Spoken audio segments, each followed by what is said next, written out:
Students welcome to வேத maths. நம்ம 10ஆம் வகுப்பில் நிகழ்தகவும் புள்ளியலுங்கிற டாப்பிக்கில் பயிற்சி 8.1ல் 8th சம் ஒரு தரவின் திட்ட விலக்கம் 4.5 ஆகும். அதில் இருக்கும் தரவு புள்ளி ஒவ்வொன்றிலும் 5ஐ கழிக்க கிடைக்கும் புதிய தரவின் திட்ட விலக்கம் காண்க. நமக்கு தெரியும், ஒவ்வொரு தரவு புள்ளியோடும் ஏதேனும் ஒரு மாறிலி, ஒரு கான்ஸ்டன்ட் இருக்குது இல்லைங்களா, கேவை கூட்டினால் அல்லது கழித்தால் அந்த திட்ட விலக்கம் மாறாது. சரிங்களா?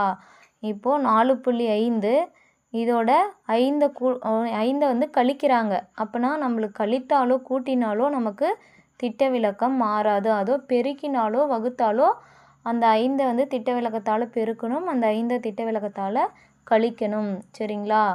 சரி, வகுக்கணும். பெருக்கினாலும் வகுத்தாலும் மட்டும் வந்ததுன்னா அந்த திட்ட விலக்கத்தோடு பெருக்கணும் அல்லது வகுக்கணும். அதே கூட்டினாலோ கழித்தாலோ அப்படின்னா திட்ட விலக்கம் மாறாது. சரிங்களா? அப்போ தேர்ஃபோர் நமக்கு புதிய திட்ட விலக்கம் என்ன? அதே 4.5 தான். அவ்வளோதான் ஸ்டூடெண்ட்ஸ், இந்த கணக்கு முடிந்தது. அடுத்தது பார்க்கலாம்.